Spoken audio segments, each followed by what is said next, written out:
நண்பர்களே, இந்தியாவில் 1/3 மரணங்கள் இதயக்குண்டு காரணமாக ஏற்படுகிறது. இதயக்குண்டு ஏற்பட்ட பிறகு என்ன செய்ய வேண்டும் என்பதை இன்று நான் உங்களுக்கு சொல்லப் போகிறேன். முதல் 1 மணி நேரம் முக்கியமானது. ஏனெனில் அதற்கு பிறகு ஏற்படும் சேதம் ஏற்கனவே ஏற்பட்டிருக்கும். அதுக்கு பிறகு நீங்கள் அதை மேம்படுத்த முடியாது, ஆனால் நிர்வகிக்க முடியும். எனவே தயவுசெய்து இந்த வீடியோவை முடிவு வரை கேளுங்கள்.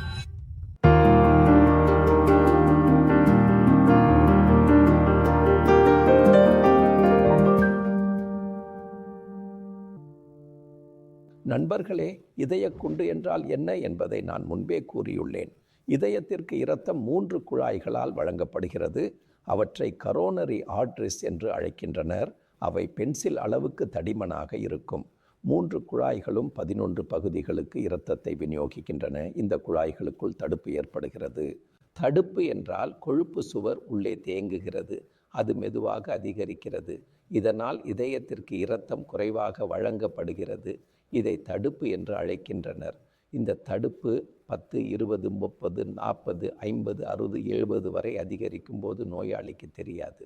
அதனால் சுழற்சி 70 அல்லது 80% வரை இருந்தாலும் நோயாளிக்கு தெரியாது.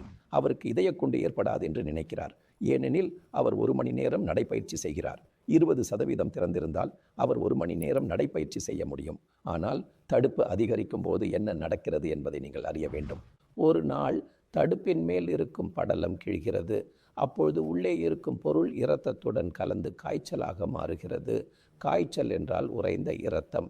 70% தடுப்பு இருந்தால் உறைந்த இரத்தம் 30% மறைக்கிறது. அப்போது 100% தடுப்பு ஏற்படுகிறது. இதயக்குண்டு என்று இதை அழைக்கிறார்கள். இது திடீரென நிகழ்கிறது. படலம் கிழிந்தவுடன் 20% தடுப்பு ஏற்படுகிறது. இந்த தடுப்பு உருவாக 30 அல்லது 40 ஆண்டுகள் ஆகலாம், 10 அல்லது 20 ஆண்டுகள் ஆகலாம். ஆனால் இதயக்குண்டு ஏற்பட 1 நொடி போதும். இப்போது 100% தடுப்பு ஏற்பட்டவுடனே இதயத்தின் ஒரு பகுதி இரத்தம் பெற முடியாது. அப்பொழுது மார்பில் கடுமையான வலி ஏற்படுகிறது. வியர்வை அதிகமாக வருகிறது. மூச்சு முட்டுகிறது. வலியுடன் கூடிய உணர்வு ஏற்படுகிறது. மூச்சு முட்டுகிறது. மிகவும் கடுமையான வலி ஏற்படுகிறது. இதயக்குண்டு ஏற்பட்டுவிட்டது. இப்போது என்ன செய்ய வேண்டும் என்பதை பாருங்கள்.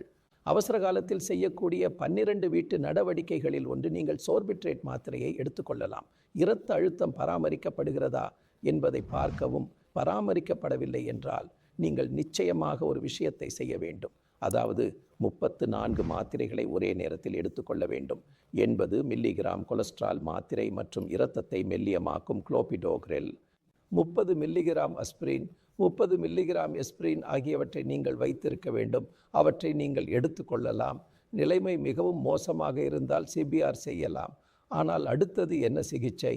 சிகிச்சை என்பது குளாட்டை அகற்றுவது. குளாட்டை அகற்றுவதற்கான முதல் 1 மணி நேரம் உள்ளேயே அகற்ற வேண்டும்.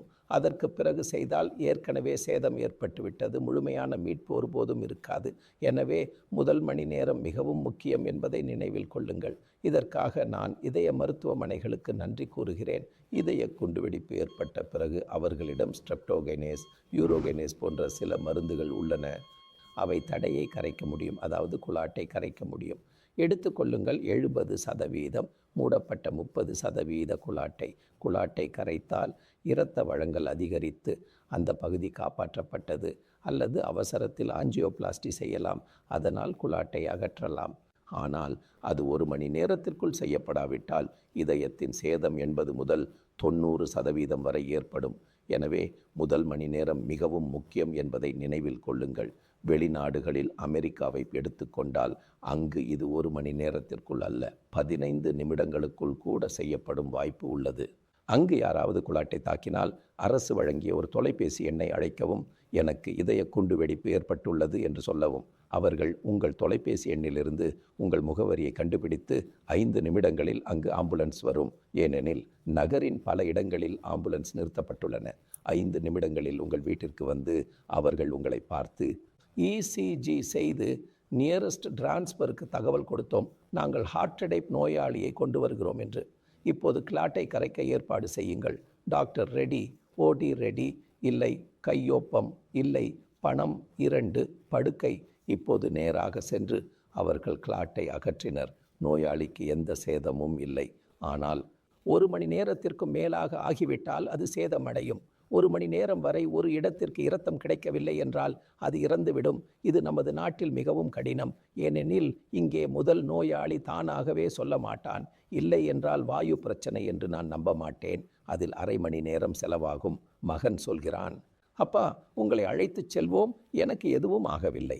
இப்போது தந்தை ஒப்புக்கொண்டு விட்டால் 1 மணி நேரம் வரை அந்த நிலை. பின்னர் டாக்டரை அழைக்கிறார்கள். அவர் வருகிறார். 1 மணி நேரம் ஆகிவிடுகிறது. பின்னர் டாக்டர் இசிஜி செய்து இதய குண்டு என்று சொல்கிறார். நீங்கள் மருத்துவமனைக்கு செல்லுங்கள். அதற்கு 1 மணி நேரம் ஆகிவிடுகிறது. பின்னர் அங்கே சென்று மருத்துவமனையில் வரிசையில் நின்று பணம் செலுத்துங்கள். டாக்டருக்கு தகவல் கொடுக்கப்படும். டாக்டர் வருவார், அதை திறப்பார். அதற்கு சுமார் 3-4 மணி நேரம் ஆகிவிடுகிறது. அதற்குள் அதை திறக்க முக்கிய சேதத்தை தடுக்க எந்த வழியும் இல்லை. மேலும் தாமதமாக வரும் நோயாளிகளை மருத்துவமனை அதை திறந்தாலும் அதற்கு பெரிய பயன் இல்லை. எனவே நினைவில் கொள்ளுங்கள், இந்த பொன்னான நேரத்தில் நீங்கள் அடைய வேண்டும். எனக்கு ஒரு நோயாளி வந்தார். அவர் சொன்னார், டாக்டர் சார், இது உண்மை என்றால் நான் மருத்துவமனைக்கு அடுத்த கட்டிடத்தில் வீடு வாங்கிக் கொள்கிறேன் என்று சொன்னேன். பின்னர் சொன்னேன், இதய குண்டு வந்தவுடன் நான் உள்ளே நுழைந்து விடுவேன். நான் சொன்னேன், ஒரு வேலை செய்யுங்கள், நீங்கள் மருத்துவமனையின் உள்ளே இருக்கவும், இதய குண்டு வரும்போது அதற்குள் இருக்கவும். அதே இடத்துல குண்டு, மேலும் அதை விட நல்லது, இதய குண்டு வரவே கூடாது. 2 இதயங்களை வைத்திருங்கள். அதற்காக என்ன செய்ய வேண்டும்? இதய குண்டின் முக்கிய காரணம் கொலஸ்ட்ரால், ட்ரைசைட்ஸ். இதை குறைப்பதற்கு உணவால் குறையுங்கள், மருந்தால் குறையுங்கள், 2ஐயும் சேர்த்து குறையுங்கள். ஒரு வாழ்க்கை முறை. இதனால் தடுப்பு அதிகரிக்கிறது. இதய நோயின் ஒரு முக்கிய பிரச்சனை ஒரு காரணம் இல்லை, பல காரணங்கள் உள்ளன. அனைத்து காரணங்களையும் ஒரே நேரத்தில் தாக்க வேண்டும். சவால் 14 காரணங்களை அடையாளம் கண்டுள்ளது. அந்த 14 காரணங்களை நீங்கள் கட்டுப்படுத்தினால், நாம் அதை முழுமையாக செய்வோம் என்றால் நாங்கள் தடைகளை மாற்றி அமைக்க முடியும். இதனால் இதய கோளாறு ஒருபோதும் ஏற்படாது. எனவே மிகச்சிறந்த விஷயம் என்னவென்றால், நீங்கள் 1 மணி நேரம் காத்திருக்க வேண்டாம். இதய கோளாறை தடுக்க வேண்டும். எனவே இதய கோளாறு ஏற்படாமல் இருக்க வேண்டும் என்பதை நினைவில் கொள்ளுங்கள். அதற்காக நீங்கள் செய்ய வேண்டியதை செய்யுங்கள்.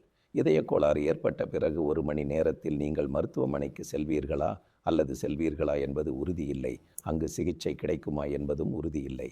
எனவே இதய கோளாறை தடுக்க முயற்சிக்கவும். சவால் நிகழ்ச்சியில் நாங்கள் இதய நோயாளிகளுக்கு இதையே கற்பிக்கிறோம். நீங்கள் என்னிடம் ஆலோசனை பெற விரும்பினால், நாங்கள் முன்னேற்ற தடைகளை கொரோனரி ஆஞ்சியோகிராபி மூலம் காணலாம். அதற்கு அனுமதி தேவையில்லை, கம்பி செலுத்த தேவையில்லை. மேலும் இது மிகவும் மலிவான பரிசோதனை. எனவே நீங்கள் நிச்சயமாக எங்களை அணுகவும், எங்கள் மருத்துவரை அணுகவும். இந்தியா முழுவதும் நாங்கள் 143 கிளினிக்குகள் உள்ளன.